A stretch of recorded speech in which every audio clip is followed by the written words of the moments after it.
10 अप्रैल को आईपीएल 2026 के मुकाबले में राजस्थान रॉयल्स ने शानदार खेल दिखाते हुए रॉयल चैलेंजर्स बेंगलोर को हरा दिया। देश भर में मौसम अचानक बदला। कई राज्यों में तेज आंधी बारिश के साथ ओलावृष्टि हुई। किसानों की फसलों को नुकसान पहुंचा। मौसम विभाग ने अगले 2 दिनों तक सतर्क रहने और सुरक्षित स्थानों पर रहने की सलाह जारी की। केंद्र सरकार ने नई शिक्षा नीति के तहत डिजिटल लर्निंग को बढ़ावा देने के लिए बड़ा फैसला लिया। स्कूलों में स्मार्ट क्लासरूम बढ़ाने और छात्रों को मुफ्त ऑनलाइन सामग्री उपलब्ध कराने की योजना को तेज करने की घोषणा की।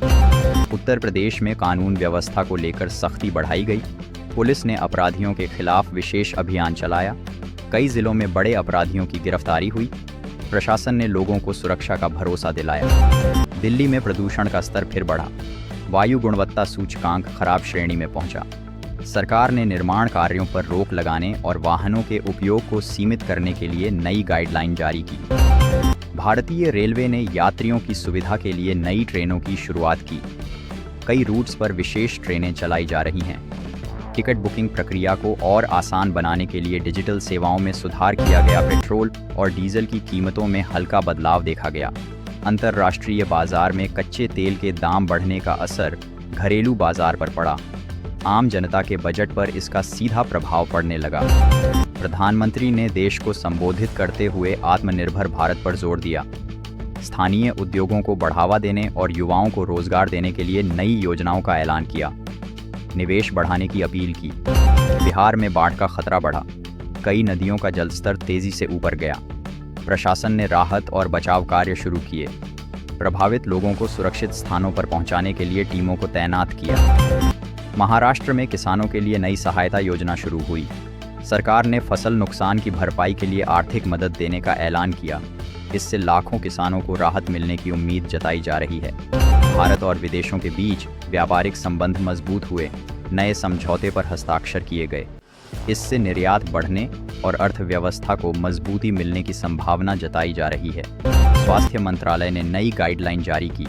मौसमी बीमारियों से बचाव के लिए लोगों को सावधानी बरतने की सलाह दी। अस्पतालों में तैयारी बढ़ाने और दवाइयों की उपलब्धता सुनिश्चित करने के निर्देश दिए। देश में डिजिटल पेमेंट का उपयोग तेजी से बढ़ा। यूपीआई के जरिए लेन देन ने नया रिकॉर्ड बनाया। सरकार ने कैशलेस अर्थव्यवस्था को बढ़ावा देने के लिए और सुविधाएं देने की योजना बनाई। राजस्थान में भीषण गर्मी का असर देखने को मिला। तापमान में तेजी से बढ़ोतरी हुई। प्रशासन ने लोगों को दोपहर में घर से बाहर न निकलने और पानी की कमी से बचने की सलाह दी। कर्नाटक में आईटी सेक्टर में निवेश बढ़ा। कई बड़ी कंपनियों ने नए प्रोजेक्ट शुरू किए। इससे रोजगार के अवसर बढ़ने और राज्य की अर्थव्यवस्था को मजबूती मिलने की उम्मीद जताई जा रही है। देश भर में परीक्षा परिणाम घोषित किए जा रहे हैं। छात्रों में खुशी और उत्साह का माहौल देखा गया। कई छात्रों ने शानदार प्रदर्शन किया।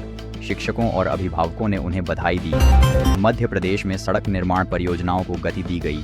कई नए हाईवे बनाए जा रहे हैं। इससे यातायात सुविधा बेहतर होगी और व्यापारिक गतिविधियों को बढ़ावा मिलेगा। देश में महिलाओं की सुरक्षा को लेकर सख्ती बढ़ाई गई। सरकार ने नए कानून लागू किए। पुलिस को संवेदनशील मामलों में तेजी से कार्रवाई करने के निर्देश दिए। हरियाणा देश में बिजली आपूर्ति को बेहतर बनाने के लिए नई परियोजनाएं शुरू हुई। कई क्षेत्रों में बिजली कटौती की समस्या को दूर करने के लिए कदम उठाए गए। देश में जल संरक्षण को लेकर अभियान तेज हुआ। लोगों को पानी बचाने के लिए जागरूक किया जा रहा है। सरकार ने नई योजनाओं के तहत जल संसाधनों को सुरक्षित रखने पर जोर दिया।